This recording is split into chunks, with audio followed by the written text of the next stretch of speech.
I shoot all the videos mostly on my phone, and when my baby's taking a nap, I just run and just start editing, creating content. My station is about the lava lamps. We use oil and water, Alka-Seltzer, and then we add in our food dye to make it more colorful and exciting. Hey guys, it's Zoe and I'm the CEO of the Zoe Project. I started my project with making cards for anyone in nursing homes, nurses, doctors, or anyone in jail, anyone who feels forgotten.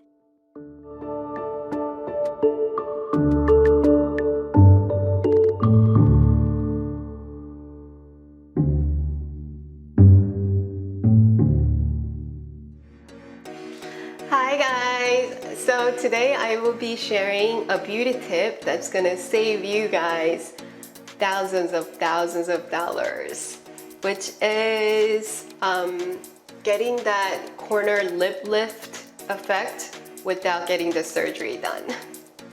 So all you need really is this lip liner. And my name is Min Jung Kwan, and I am currently working as an influencer, and I am also a mother of 3. And once you reach the end of the upper lip, you just bring the corner up like that. An influencer is somebody who has the power to influence somebody's thoughts or actions. You may inspire them to purchase something, or you may inspire them to think a certain way. Like this. See the difference? This side and this side. When the corner of your lips goes up, it just gives so much this pleasant and attractive look. That was it. See you guys next time.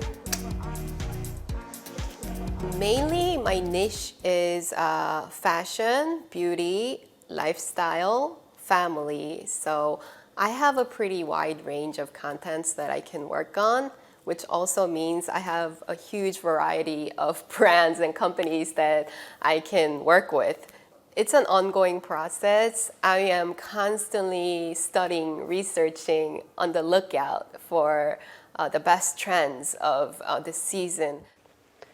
I majored in information technology in college, and I worked for one of the top financial institutions in the world as an IT specialist.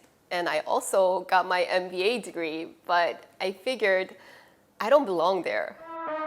So I applied to the top fashion schools in the world, I would like to say. The Parsons School of Design in New York. I worked as a fashion designer, freelancing for them. I also worked as the director of fashion startup company.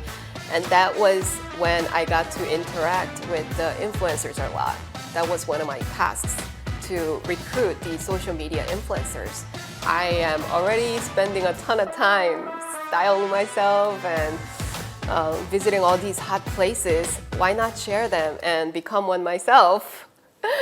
So that's how it all got started. Step number 3, gently massage your face and exfoliate those dead skin cells. Being an influencer kind of also means becoming like a celebrity in a way. There's the good side, the bad side, like when you're getting invited to special places and they treat you like they're VVIPs. It does feel fantastic, but at the same time, it feels like you just can't walk out the door as soon as you wake up, because there's that certain expectation that I have to meet. My sister, her name is Susie. I kind of encouraged her to follow this path, and now she's also an influencer. We go to places together all the time. She's been great supporting me, taking videos.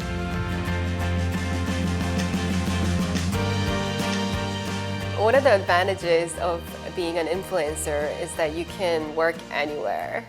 I'm originally from New York, but now I'm in Fairfax, Virginia, and I still have followers from all over the world. I have followers in the main cities of the United States. I have followers in Asia. I have followers in UK. I have roughly combined followers of over 40,000. I learn from my followers all the time because getting that feedback is so important to you, and just, constantly just changing and catering to what they're looking for. And even social media is changing. So right now I am trying to create a video that shows the different dresses that I recently purchased to show to my followers in a really fun and entertaining and fast way.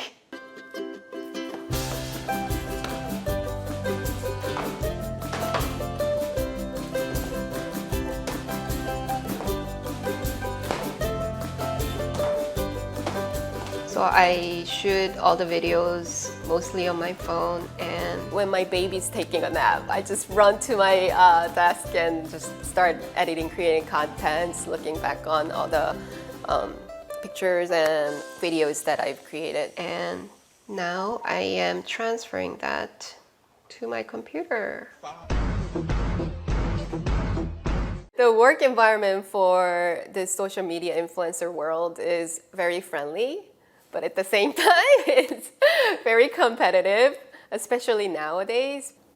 There was a research done by a travel firm called First Choice, and they said that over 75% of the kids between the age of 6 to 17 inspired to be YouTubers or blogger or some sort of online, personnel.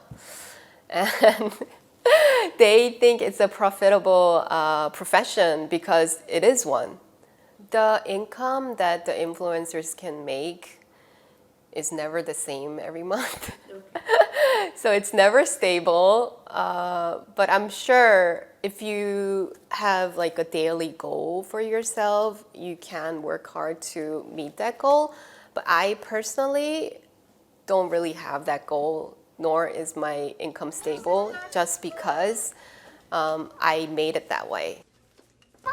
Twinkle, twinkle, little star, I wonder what you are. I believe that my role as a mother and a wife is the most important thing in life right now. Nowadays, my kids are a huge part of who I am and my channel. People like to see, all the things that I do with the kids, all the activities, the places that I go with the kids. Making closet into monkey bars. When I'm involving my kids in the content, Self-paint of mud course hat. I'm only posting what's appropriate. Binge eating cereals. Raiding mommy's makeup drawer. I feel very comfortable sharing their life and the reality on social media. First of all, everyone's doing it. The whole world is sharing their life on social media. I do think the social media took away the true meaning of privacy because everything's so open nowadays. I am getting tremendous support from my husband, my children, my sister, and my whole family. I mean, I don't think I would be where I am if it wasn't for them. I don't really have that much outside help. I always tell my husband, I want my daughters to be one too. So I think giving them a head start by creating a whole account just for them would help, and maybe one of them will take on the account and continue this and benefit from it.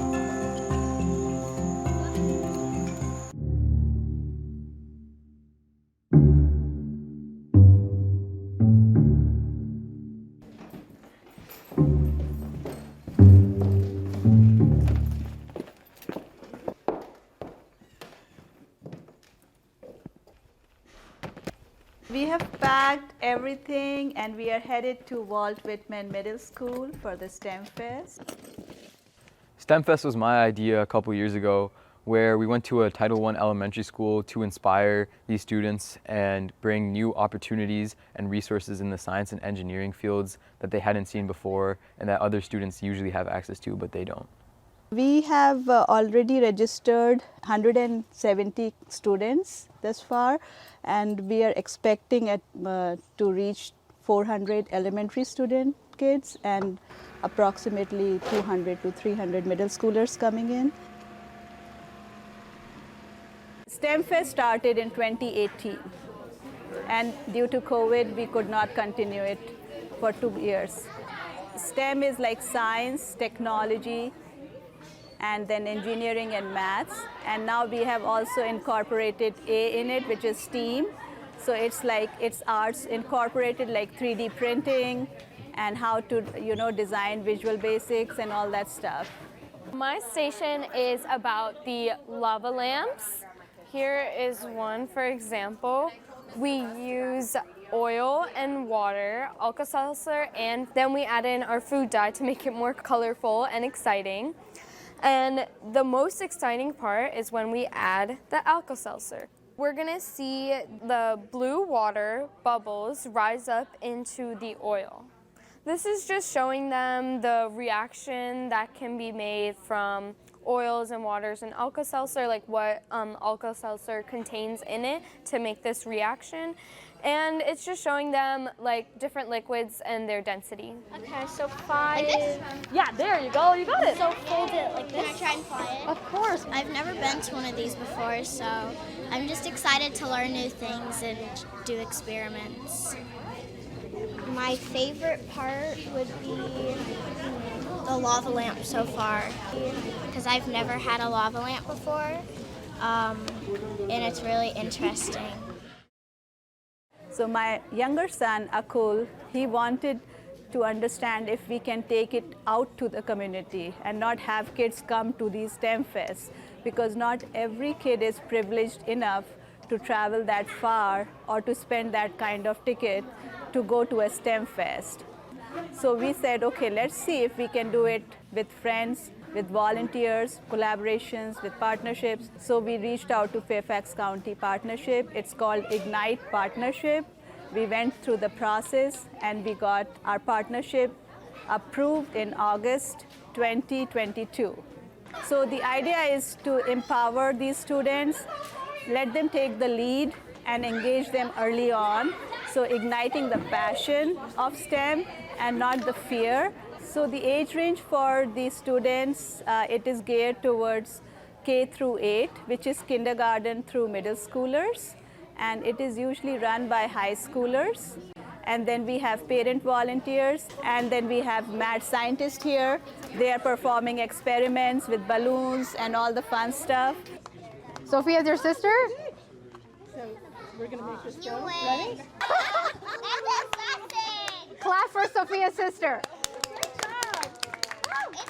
Red and blue. So it's only red and blue, but we're gonna get green, okay? Yeah, so it's gonna become green, okay?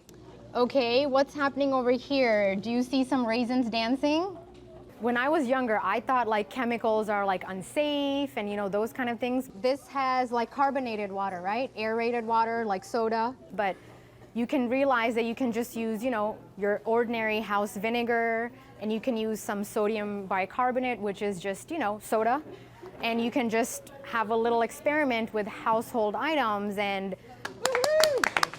it's really good for kids to know that, you can do it at home. You don't need to be in a science lab to do it, and it really gets them excited and motivated to learn instead of just, reading books all day and kind of doing homework. Have you ever mixed like honey and water or like corn syrup and water? I have. What happens when you mix them?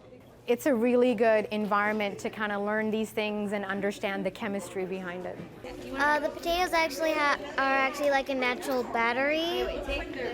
Like the potatoes give off this like energy charge, which can actually power clocks, lights, and all that.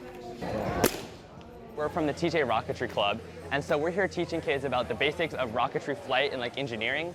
So our club participates in 3 competitions, and we're just explaining what we do in the American Rocketry Challenge, the NASA Student Launch Initiative, and the Battle of the Rockets.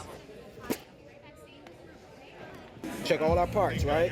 My name is Aaron Conley, and I am partner and program director with Minority Tech Foundation. Every time we participate in one of these things, we're just really, really amazed. So today, part of our program was the students got an opportunity to build drones. So they were actually able to install rotors, install propellers. But what we're seeing here is at a very young age, these concepts are absorbed by our youth. They can help them stimulate the brain and help in supporting the school as well, because they can ask them a question, they can be building more, and maybe one day they become a big science. Like I said, when you're in, They're building DNA bracelets, so they know how the gene pool works. If your dad is like this and your mom is like this, then what happens, you know? So they are doing 3D printing, hypothesis, and they're playing with static electricity. What is static electricity? Starting 4th grade, she's asking a lot of questions, and I think, you know, that's why we brought her out here, so she can check out all these other activities, you know, so she can learn more. The earlier you can reach kids, the better. There are some parts of Fairfax County that are able to provide like an economic advantage, and so it is helpful to reach those who have those bright ideas, who have that mindset but doesn't have the opportunity. So you do need more funding from the county to reach these schools and to reach these areas that do not have that economic ability to fund their own science programs. They can listen to a lecture, they can read a book, but at some point, like even I fall asleep reading a book sometimes. So engagement is the way to go, hands-on, and I think that's what the whole point of STEAMology is. I like STEM, it's fun to do. I do it at least every day. So I do math. Why is that happening? I really don't know. So I think it's really fun and interesting how everything happens and how it works. This event so far has been a success, and we've seen like a big enough crowd that our STEAMology, our word has gotten out to the underrepresented community in this area. So it's been really good that we could reach out to them. I've never been to one of these. I like it actually.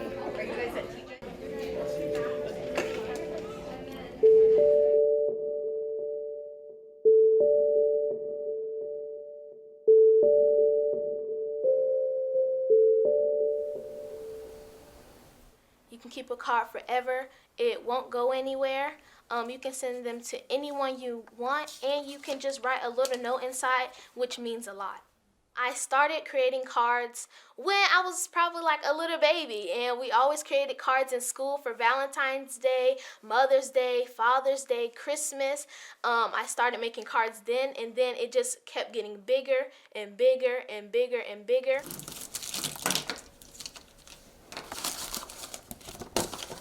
I have started my cards during this pandemic. I used all different kinds of color paper. I used markers, and I used stickers to make it have a little spice in there to make it look cute. I write scriptures on the front of the cards, and on the inside of the cards, there's just a happy note.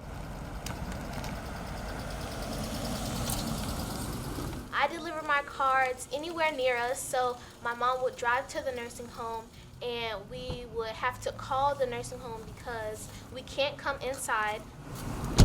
We would pass the card to a nurse that comes to the door, and they would deliver it to anyone in the nursing home. Oh my God! Oh, I have to hug you. I know I'm not supposed to. I miss you so much. Look at you growing up. You're so beautiful. Thank you. You're so talented. Thank you. Thank you, baby doll. You're welcome. Thank you. Thank you. Love you, okay? Love you too. Bye. Bye. Lonely people need a cheering card so they can feel loved. Hey, Olivia.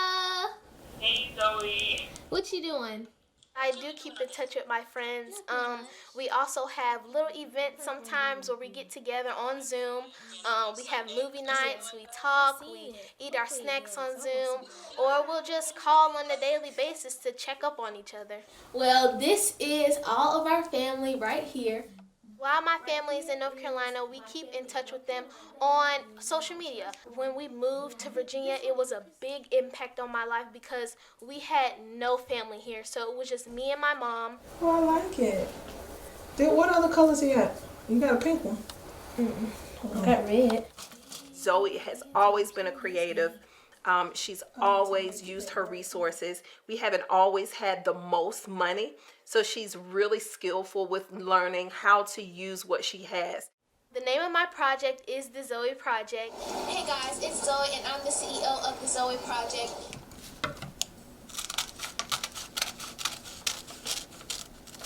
I started my project with making cards for anyone in nursing homes, nurses, doctors, or anyone in jail, anyone who feels forgotten, and that has leveled up. I have written my first book called The $1 Million Project, which is a goal planning workbook.